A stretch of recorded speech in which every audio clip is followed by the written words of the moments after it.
Ecos y susurros del corazón. Un espacio dedicado a reinventar el amor y las relaciones para estos tiempos que vivimos. Un podcast de Angelando con Adriana Contreras, psicóloga y terapeuta, y Algemido Vergara, psicólogo y humanista. Hola a todos, bienvenidos a nuevamente martes de podcast. Sí, un nuevo podcast. Bienvenida, querida audiencia. Bienvenida, Adri. Gracias. Y con un café, como hemos dicho, que vamos. Esto Para nos que sea estimula. charladito, conversadito y bien ameno para todos. Por supuesto.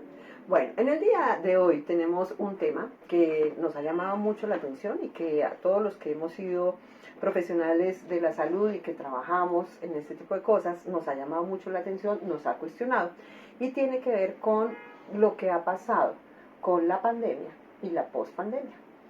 Sí, este es un tema de verdad muy importante porque hay unos elementos de reflexión que la pandemia nos trajo en todos los órdenes, culturales, sociales, políticos, y el amor no se podía escapar a eso. Exactamente. Pues todos recordamos, ¿no? Ese marzo 2020, ¿sí? Donde nos dicen acaba de llegar el COVID-19 y bueno, empecemos con el encerramiento, sorpresa para todos, no lo esperábamos, nos anunciaron un fin de semana, luego fue otro y la vida nos empieza a cambiar. Lo que tú acabas de mencionar, tuvimos que reinventarnos, esa palabra creo que cobró mucho sentido en esa época. Tuvimos que reinventar en el trabajo, tuvimos que reinventar las relaciones, las amistades, los vínculos, bueno, muchas cosas. Pero vamos a enfatizar el día de hoy en las implicaciones que ha traído para el amor romántico, que es a lo que nos dedica. Y estamos diciendo, la pandemia es porque los efectos se están viviendo y sigue teniendo resonancia ahora. Esa es la razón por la cual estamos abordando el tema. Y por eso hay que recordar de pronto un poco, volver a enmarcar, bueno, y en la pandemia, ¿qué fue lo que pasó? Especialmente en el amor, ¿no? Vamos a trabajar ese punto. Sí.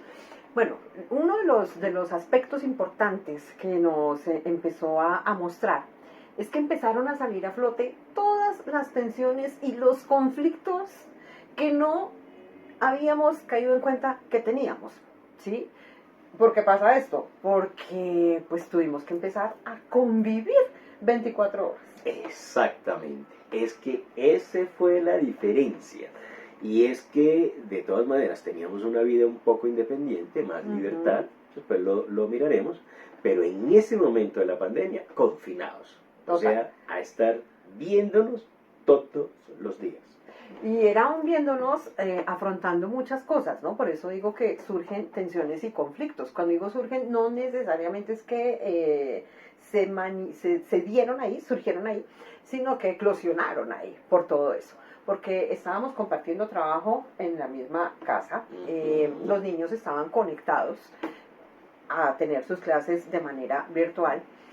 Tuvimos que salir de las personas de pronto que nos acompañaban, que era la niñera, que la señora que nos ayudaba. Entonces, creo que trajo una pregunta y es, ¿qué tanto nos conocemos? Exactamente. Si algo hizo la pandemia, ese confinamiento, fue la pregunta de ¿y yo con quién he estado conviviendo? Ajá. Resulta que ahora, como estamos 24/7, me estoy dando cuenta de unas cosas que seguramente sí nos habíamos dado cuenta, pero pues que es que no las teníamos que compartir todo el tiempo. Entonces, cuando ya las tenemos que compartir, se empezaron a tornar en situaciones que eran de difícil manejo, muy difícil manejo, ¿sí? Surgieron cosas como ¿me vas a ayudar con los niños o no me vas a ayudar con los niños? ¿Cómo vamos a hacer? ¿Qué está pasando? Que haga silencio porque el niño está en clase, pero es que no puedo hacer silencio porque estoy en una reunión. Nos dimos cuenta que tanto éramos equipo para trabajar con los niños, es decir, que tanto como padres formábamos un equipo, pero además como pareja, ¿cómo estábamos? Exactamente, y por otro lado, aquellos que no tenían hijos, sino una pareja sin hijos, estaba en una situación en donde se comenzaron también a tensionar porque no tenían una vida social como la que tenían antes. Entonces estaban centrándose en sí mismos y de pronto había cosas que no habían resuelto, lo que tú dijiste, y necesariamente tenían que conversar, esas conversaciones difíciles que la pandemia llevó a que había que darse. Claro, porque además, fíjate, cuando surgen las conversaciones incómodas, pero que nosotros las provocamos porque sabemos que es importante, es distinto, hay tensión, pero es distinto a cuando nos tocó. Es decir, la vida nos encerró para que sí o sí aprendiéramos lo que teníamos que aprender y afrontáramos lo que teníamos que afrontar. Sí. Eso trajo otra situación que tú has mencionado algo importante, y es que todavía se están sintiendo los coletazos de eso. Y aumenta la depresión. Sí, de las investigaciones tanto de los psicólogos como de los psiquiatras nos están diciendo que la pandemia, en plena pandemia, la depresión aumentó y era entendible por dos cosas fundamentales. Uno, moría y se enfermaba gente querida alrededor. Entonces estábamos viviendo una situación muy compleja de muerte y dolor, pero también de contingencia de sentirnos en un momento dado que podíamos también nosotros morir. Claro. Y la estrategia de afrontamiento para algunos fue deprimirse. Uh-huh. Pero además, si estabas acostumbrado a evadir tus cosas, ¿sí? Y las evadías porque te ibas a la rumba, las evadías porque te refugiabas en el trabajo y salías y estabas en el trabajo, acá llegó el momento en que ya no las podías evadir, empezaron a salir y eso definitivamente tuvo una tensión grandísima. Yo te mencionaba en estos días que han aumentado mucho las consultas por cuadros depresivos y lo que más me ha llamado la atención es de personas adultas jóvenes. Estoy atendiendo muchos profesionales de la salud, estoy atendiendo muchos hombres, mujeres de 21, 22, 23 años con unos cuadros depresivos que yo digo, y ellos mismos lo dicen, ¿no? Y marcan un antes y un después, un antes de pandemia y un después de pandemia. Claro, y eso en lo que nos convoca afectó al amor. Total. Porque cuando uno, la depresión, está con depresión, en un cuadro depresivo y en una relación amorosa, afectas al otro además, ¿no? Porque no hay nada más difícil que cómo acompañar a la persona que presenta ese cuadro. Porque no es suficiente que yo diga, de esto vas a salir, pero de esto vas a salir es que tú no estás entendiendo de qué. Entonces eso hace que además el que tiene el cuadro depresivo se sienta además culpable por tener la depresión y el otro se sienta impotente porque no sabe cómo lidiar con eso. Exactamente, entonces eso alteró significativamente las relaciones amorosas y es uno de esos elementos grandes de la pandemia que nosotros tuvimos y por supuesto eso llevó inmediatamente, pasó la pandemia, pudimos salir del confinamiento, entonces a visitar la familia, los juzgados para los divorcios. Total, pero además es que ni siquiera es que haya pasado la pandemia cuando empezaron a visitar los juzgados.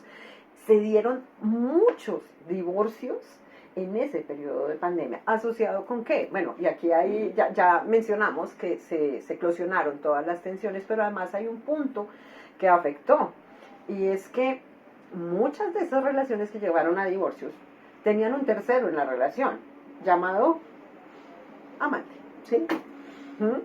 Claro, estás encerrado, ya no te puedes ver con amante, no la puedes llamar porque pues estás en tu casa. El amante generalmente ha cumplido una función, no lo estamos justificando ni nada, ¿no? Estamos hablando de una manera muy neutral sobre lo que sucede, pero el amante tiene una función y es neutraliza las tensiones de la pareja, ¿no? Sí, claro. Por eso en una de esas escuelas de psicología se le llama el tercero pesante, es decir, el que pesa. Uh-huh. Pesa en la relación, precisamente, y al pesar, equilibra. Total. Y no estamos diciendo que esa sea la manera de equilibrarlo, ¿no? O sea, por favor, no nos vayan a malinterpretar. Estamos diciendo que en la medida en que ese tercero no podía estar contribuyendo para que la relación, ¿sí?, se mantuviera relativamente equilibrada, pues obviamente las tensiones aumentan, los números de divorcio aumentan con esta pandemia. Pero además viene otra cosa, ¿no? No todo fue negativo. Eso iba a decir yo, justamente. No todo fue negativo. No todo fue negativo. Encontramos cosas muy positivas. Sí, también en cada crisis hay oportunidades. Exactamente. Y creo que una de las cosas que aprendimos fue a recuperar lo lúdico. Por supuesto. Y eso fue importante, porque al comienzo, recuerdo cuando atendía a las personas, que además aprendimos a atender de manera virtual, se venía dando, pero con mayor fuerza, se dio en ese momento. Había una preocupación, ¿sí? Y es, ¿qué voy a hacer con los niños? Los niños se están aburriendo, ¿sí? ¿Cómo los voy a distraer? Y parte de lo que era enseñarle a los papás, deja que se aburran. No es tan malo que tu hijo se aburra, porque si tu hijo se aburre, necesariamente tiene que descubrir el potencial que tiene para improvisar y para ser creativo. Sí, eso fue un aspecto muy positivo. Y también fue positivo para la pareja, porque le tocó exactamente hacer lo mismo. Recuperar, bueno, ¿qué vamos a hacer en todo este tiempo confinados cuando ya salimos de la jornada laboral? Cuando ya estamos en una situación completamente distinta, tenemos que hacer cosas nuevas. Pero también esas cosas nuevas, que no eran solo de la pareja, llevaron a involucrar a los hijos. Es decir, que los espacios, por un lado, espacios de pareja, dos, espacios solos, porque pues es que estás tú trabajando, estoy yo, y los niños aprendieron a que no tenían que interrumpir a sus papás en esas jornadas laborales. Luego nos podíamos encontrar. Entonces, ¿qué podemos hacer? Fue recuperar ese vinito que nos podíamos tomar, esas conversaciones, el cocinar juntos, cosas que antes se hacían, pero que ahí empezaron a tener como una relevancia diferente. Exacto, entonces un aspecto positivo es que logramos recuperar esos aspectos en donde el ocio ya no es sofocante, sino que el ocio es ocuparse de cosas placenteras. Sí. Hay otra cosa, y eso me llamó mucho la atención, y es que ya los papás empiezan a darse cuenta de lo que sucede con sus hijos. Antes era como, sí, pero si mi hijo es tan juicioso, mi hijo es tan disciplinado, mi hijo es tan atento, y empiezan a darse cuenta, mi hijo no pone atención, mi hijo se distrae, mi hijo tal cosa. Sí. Es decir, como que ya la profe tenía razón cuando decía algunas cosas. Y eso es importante, porque creo que estábamos muy alejados de esa realidad. Y los hijos igual, entendieron cómo es que trabajan sus papás, qué es lo que están haciendo. Se integraron más, empezaron a preguntar, pero mira que además esto trajo una ventaja muy, muy chévere, y es, empezamos a reconocer la importancia de las rutinas. Las rutinas como importantes para mantener un orden, pero además la sensación de seguridad que me da la rutina. Sí, entendimos precisamente que también hay unas pautas que son repetitivas y que son importantes. Total, aprendimos que si íbamos a trabajar en casa era muy importante que tú estuvieras bañado, vestido, arreglado, listo. Habrá personas que no lo hicieron, ¿de acuerdo? Pero todos aquellos que lo hicimos y empezamos a respetar esos horarios, nos dimos cuenta que estas personas que empezaron a sacar esos recursos no tendían tanto a la depresión. Exactamente, lo que llaman, y también se puso de moda, la resiliencia. Es decir, la capacidad de afrontar de manera adecuada la adversidad. Sí. Otro aspecto positivo, nos dimos cuenta que teníamos muchas fallas en la comunicación. Por supuesto. Y nos vimos obligados a hablar, a conversar. Exacto. Eso que no me está gustando tanto, eso que no te está gustando tanto de mí, eso que de pronto yo no pensé que tuviera tanta relevancia, y de un momento a otro lo empieza a tener. Entonces realmente creo que fue una invitación para darnos cuenta cómo estábamos construyendo las relaciones, cómo me sentía yo en la relación. De ahí que aquellos que concluyeron que no se sentían muy bien y que sentían que ya no le podían apostar más, le dieron fin a esa relación. Eso fue, sí, exactamente. Ahí lo que pasó es que ya había menos distractores. Claro, porque es que antes de pandemia habían muchos distractores, era salir, era los niños en todas las actividades extracurriculares que tenían, era la fiesta, eran los amigos, los asados, etcétera, reuniones de trabajo. De un momento a otro, todos esos distractores van desapareciendo, y fue una invitación de la vida a darnos cuenta de cómo estamos. Y un aspecto que es lo que nos interesa a nosotros mucho más es que se revalorizó el amor romántico. Pero muchísimo, muchísimo. De hecho, se hicieron estudios, tú tienes una información importante que podemos empezar a compartir, donde las relaciones empiezan a basarse en cosas diferentes. Cuéntanos una de esas. Sí, precisamente Psychology Today hizo una encuesta entre solteros de, bueno, ¿qué está buscando usted? Y eso lo hicieron después de pandemia. Y lo interesante es que el 76% de los solteros quiere una relación de pareja. Ujú. Una cifra alta. Sí, porque empezamos a darnos cuenta de lo frágil que es la vida. Y esa lección nos la trajo la pandemia. Esa fragilidad. Muchas veces pensamos, pero es que esto es para toda la vida, ya te tengo, estoy segura, eso lo hablamos en algún podcast. Y la pandemia nos empezó a decir, ¿para qué planeas tanto? Uh-huh. Y correlacionado con eso, el 69% decía que no quería sexo en la primera cita, precisamente porque estaba apostándole a una relación seria de pareja. Pero además había miedo, ¿no? Porque la pandemia movió muchos miedos. Entonces estábamos también mirando que ahora hay una mayor búsqueda y una necesidad de seguridad. Y eso fue importante porque el 84% de esos encuestados querían conocerse en persona y no a través de aplicación. Porque va además asociado con que pues las aplicaciones tienen algo, y es que tú puedes poner la información que quieras, filtras la foto, el perfil puede ser falso, trae mucha inseguridad muchas veces. Atendí varios consultantes que se llevaron muchas decepciones con estas citas. Advertidos estaban en terapia y a muchos de ellos los robaron, los drogaron. Entonces creo que eso también llevó a, primero necesitamos los contactos, pero necesitamos contactos seguros.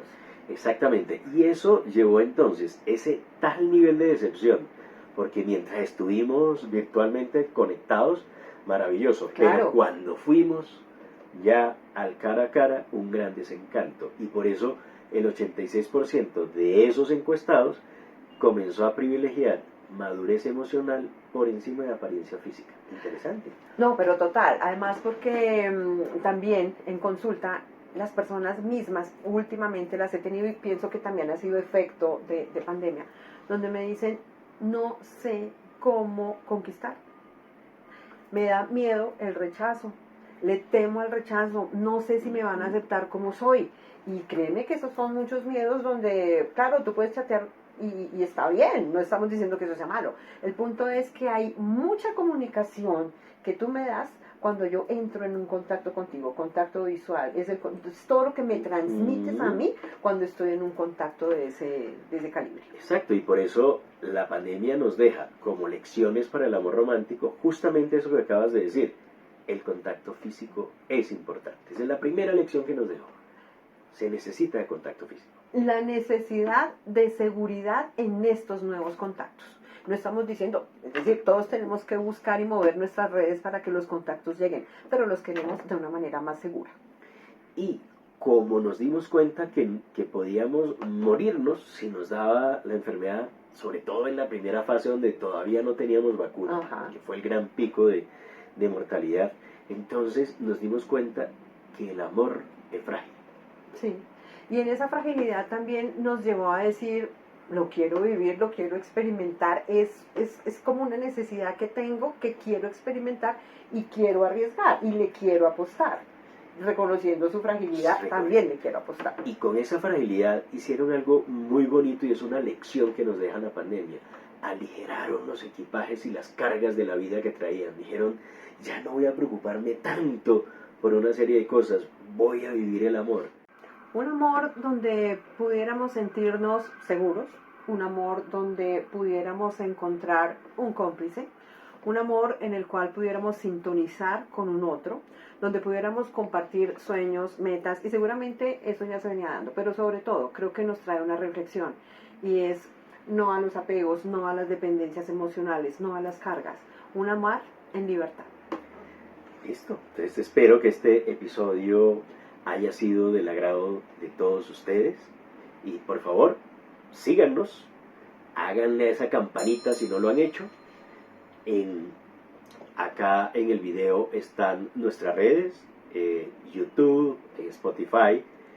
Coméntenos cómo les ha parecido el episodio para que podamos interactuar, traer otros temas que pueden ser importantes dentro del amor romántico.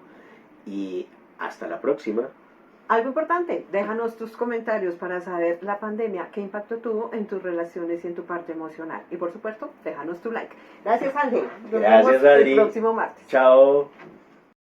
Ecos y susurros del corazón. Todos los martes un nuevo episodio. No te pierdas esta fascinante temporada. El amor romántico, realidades y distorsiones.